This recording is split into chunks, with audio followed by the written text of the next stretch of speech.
Podcast Q3 Remuneração, um canal acima da média.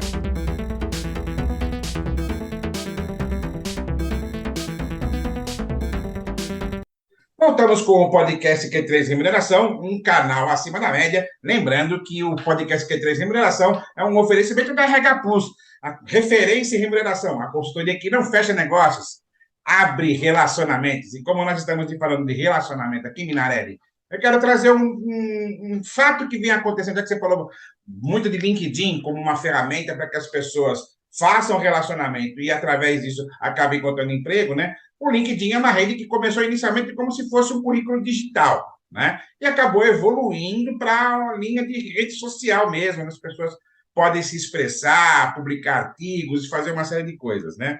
Entretanto, aconteceu um movimento, até pouco tempo atrás, em que as pessoas, né, onde proliferavam no LinkedIn, postagem bonitinha de agradecimento à empresa para comunicar uma demissão.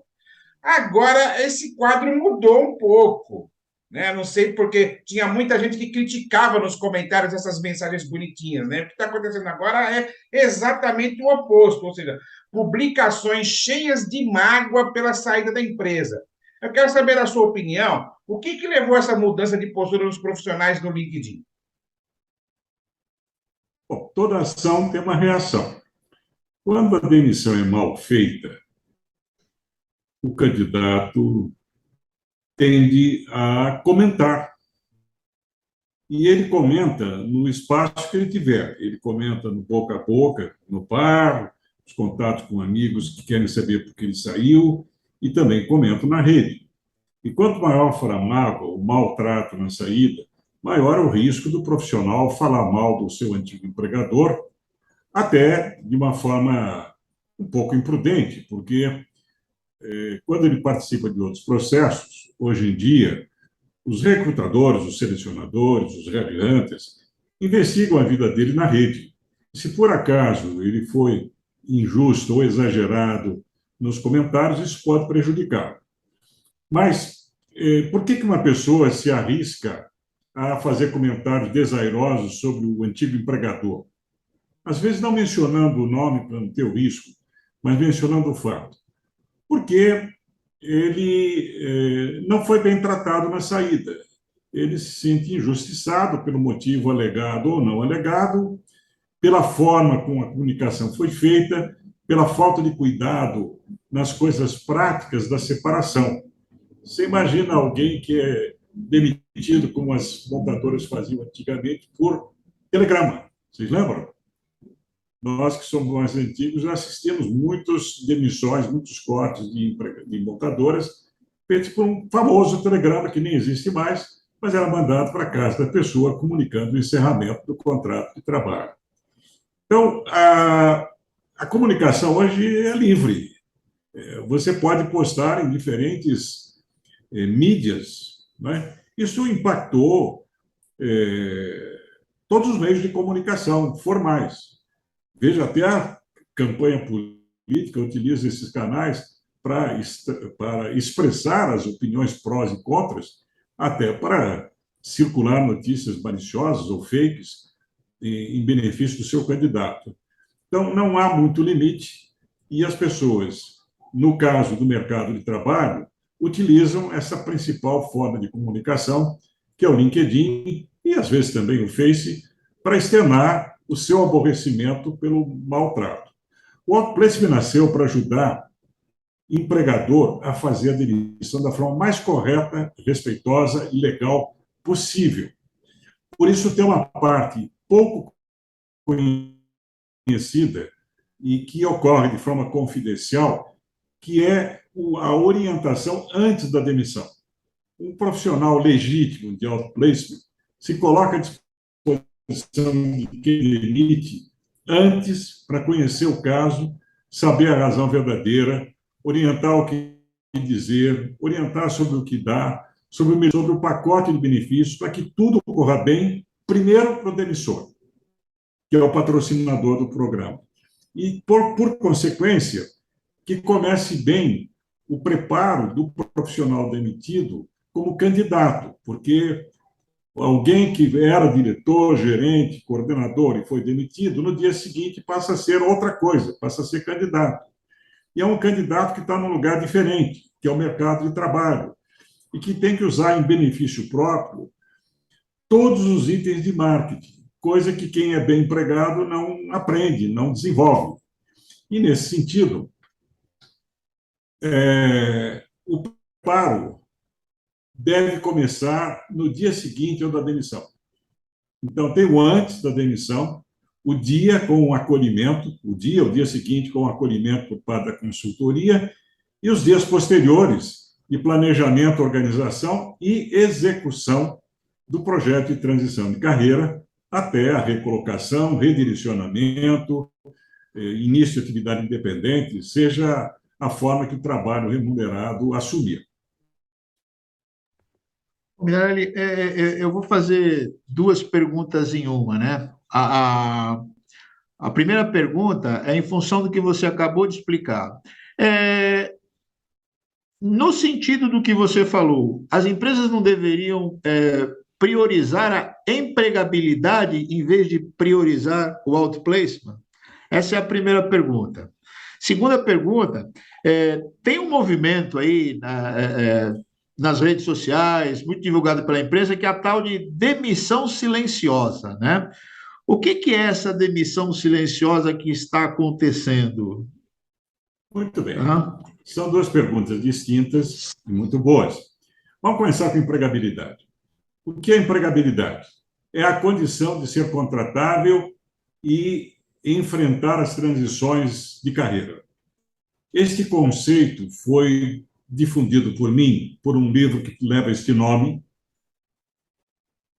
que teve 30 edições e que traz informações do que é esta condição do profissional. Portanto, desenvolver a empregabilidade é uma responsabilidade, uma tarefa, um ônus do candidato. É isso que eu tenho defendido para que os candidatos, ou seja, os profissionais, tenham autonomia e independência, primeiro para demitir se não estiver bem, demitir seu empregador se não estiver bem, e se for demitido, para resolver rapidamente a transição para uma outra oportunidade. Antigamente, quando as empresas eram mais maternalistas ou paternalistas, elas cuidavam da carreira da pessoa. E a carreira nunca foi do empregador, a carreira foi sempre dos empregados. Mas se omitia esse fato. A empresa está lá para contratar funcionário e não é escola, embora possa desenvolver internamente ou até patrocinar, para atender seus interesses, programas de formação, programas de atualização ou aperfeiçoamento profissional. Com a concorrência internacional, empresas que precisam melhorar seus produtos, mas também reduzir seus custos, passaram a buscar profissionais prontos e delegar ao dono da carreira a tarefa de conduzir a sua atualização. Então, hoje, quando eu recebo um executivo demitido, eu digo a eles com clareza que a carreira é deles, a condição de ser contratado deve ser desenvolvida por eles e que é uma atitude ou uma atividade de preservação do seu emprego, se tiver, e de autonomia de conquistar, de sair e conseguir um novo trabalho. Então, eu acho que empresa não é escola, embora ela possa colaborar no desenvolvimento das pessoas. E também a empregabilidade da liberdade e amplitude ao profissional. Os treinamentos internos são dirigidos para a necessidade daquela organização, e não para a educação no seu sentido mais amplo, no sentido de alargar horizontes, que muitas vezes pode resultar em preparar as pessoas para ir embora, né? Então, o conselho profissional é: cuide bem da sua empregabilidade, porque ele é um recurso que você tem para ser contratável quando você sair, quando for sair.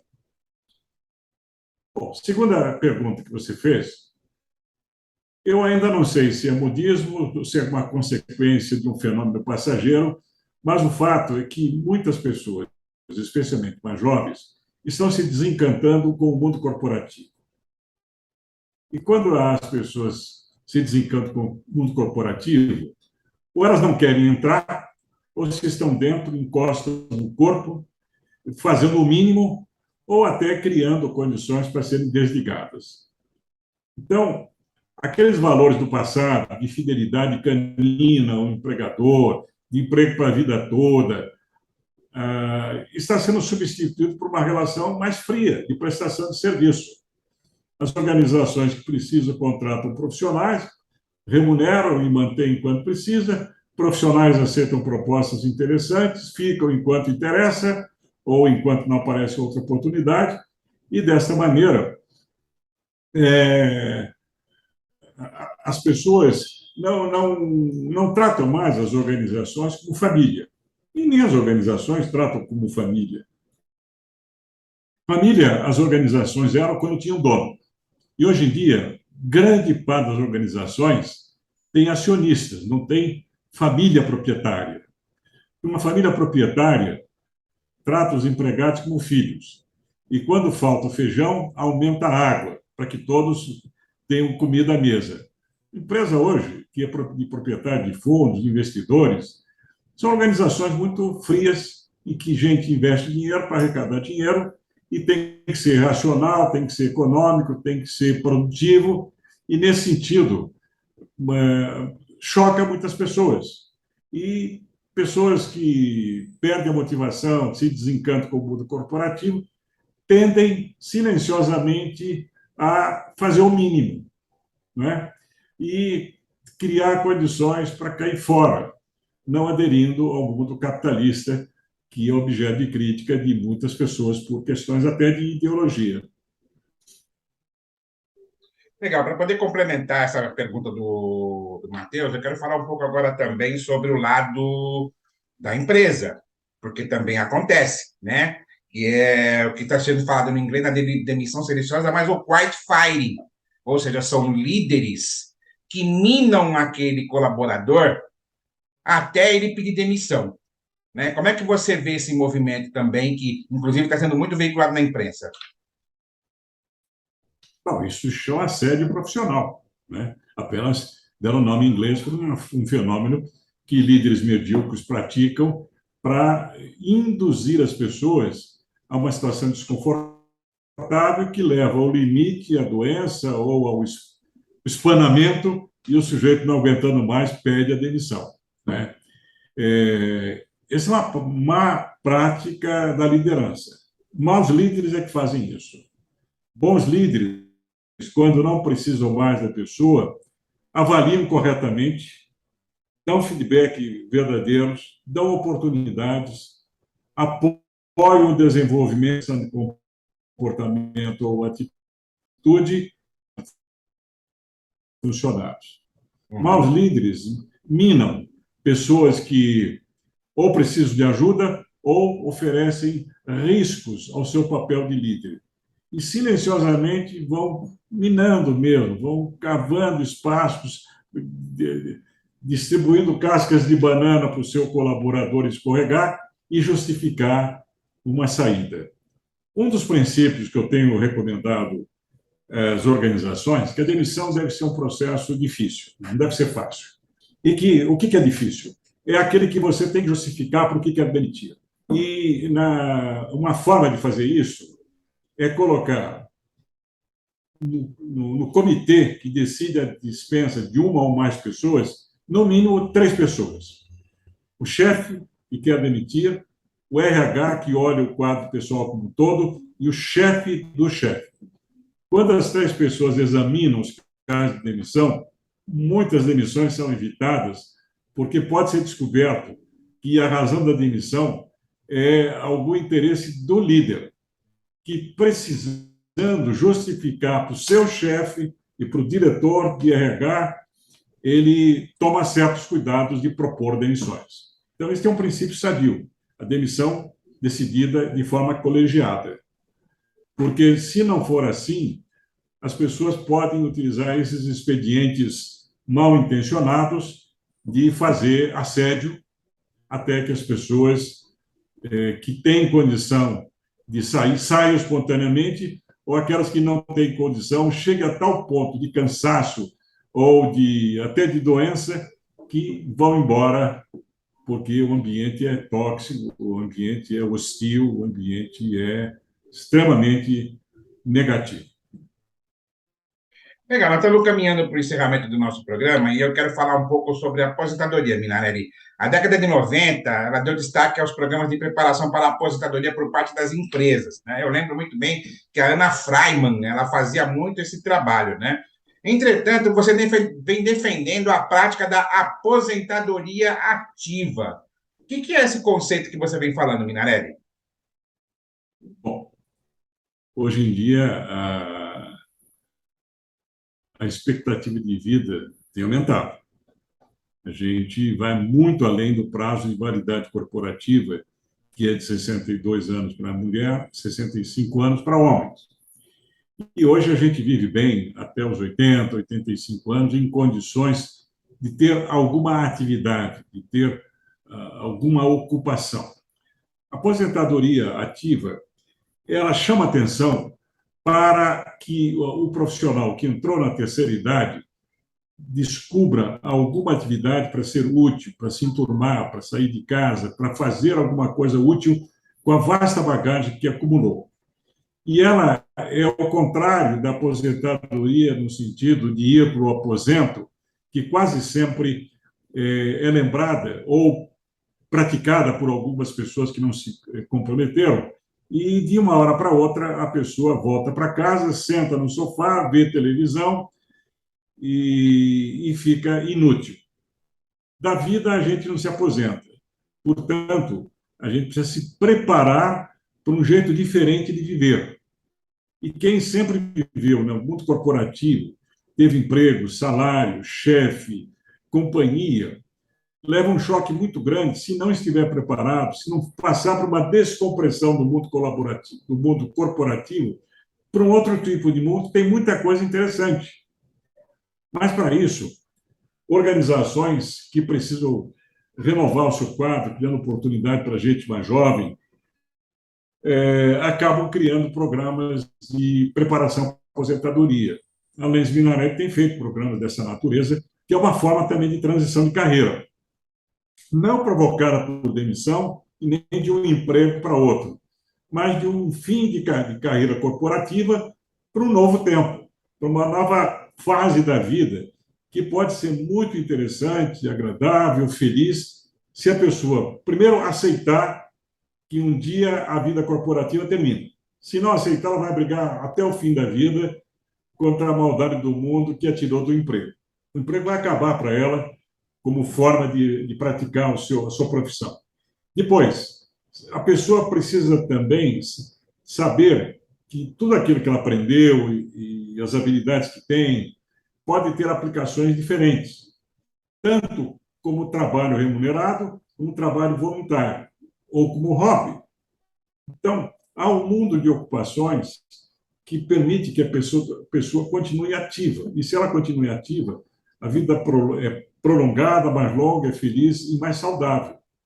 Pessoas que ficam no aposento tendem a viver menos, adoecem com mais frequência, ficam amarguradas porque já não são lembradas pelos seus amigos, já não tem grupo para pertencer, já não são tão importantes porque não têm mais o poder de comando que tinham quando trabalhavam na organização. Preparar para a aposentadoria deveria ser uma preocupação pessoal, mas não é. Por isso que as organizações têm assumido esse papel de começar o mais cedo possível a alertar. Olha, um dia isso vai acabar. E se você já tomar algumas providências, quando chegar nesse dia, você fará uma passagem tranquila. Uma passagem tranquila, um pós-carreira tranquilo, é aquele que você tem dinheiro para pagar as contas, tem amigos para conviver, tem uma ocupação para exercer, tem uma causa para você se dedicar. Para ter dinheiro lá no pós-carreira, você precisa guardar dinheiro, fazer fundo de pensão, investimento, ou ter fontes de geração de dinheiro. Se você não começar cedo e pensar em guardar dinheiro para pós-carreira, pode pegar uns 20 anos de extensão, não dá tempo. E aí você sofre as consequências da retirada de certos benefícios, prazeres que você tinha quando estava recebendo salário no mundo corporativo. Cuidar da saúde. Se você chegar bem aos 65 anos, você vai viver bem mais uns 20 anos. Então, os cuidados com a saúde. E também, se você cultivar relacionamento agora, você vai ter a sua turma lá na frente. Porque quem não cultiva, quando chegar na aposentadoria, acaba ficando solitário, esquecido, e ninguém convida, ninguém indica, e a pessoa fica amargurada de sair de cena. Então, algumas organizações e seus fundos de previdência têm tomado a iniciativa de oferecer palestras, conjunto de palestras, seminários e até programas individuais de preparação. Na Leis Minarelli, nós recebemos um caso muito emblemático de cuidar de uma pessoa que tinha 50 anos de casa. E ele, como ele começou de menor, começou cedo, ele ainda tinha muito vigor para continuar trabalhando. E depois de vários exercícios de autoanálise, percebemos em conjunto que ele tinha condições ainda de praticar a sua profissão como consultor, que ele não sabia como fazia, como vendia, e acabou sendo um projeto exitoso de alguém que trocou uma atividade por outra, né? Mas foi um atendimento individual. Há atendimentos coletivos, que são mais superficiais, e há atendimentos individuais e atendimentos híbridos, né? Uma parte é comum e a outra parte é específica. Nós fizemos agora, recentemente, com a montadora, uma parte que foi comum a todos, e depois clínica de carreira individual com o cônjuge, porque a demissão afeta o casal, né? Então, é uma oportunidade excelente de pensar, aceitar, preparar, planejar e depois executar a nova vida. Muito bem. Eu quero agradecer, que estamos chegando ao final desta edição do podcast Q3 Remuneração, um canal acima da média. Eu quero agradecer ao José Augusto Minarelli pela participação neste programa. Lembrando que os nossos programas estão disponíveis nas plataformas Spotify, Anchor FM, Google Podcasts e agora também no YouTube, toda segunda-feira. Até o próximo programa. Podcast Q3 Remuneração, um canal acima da média.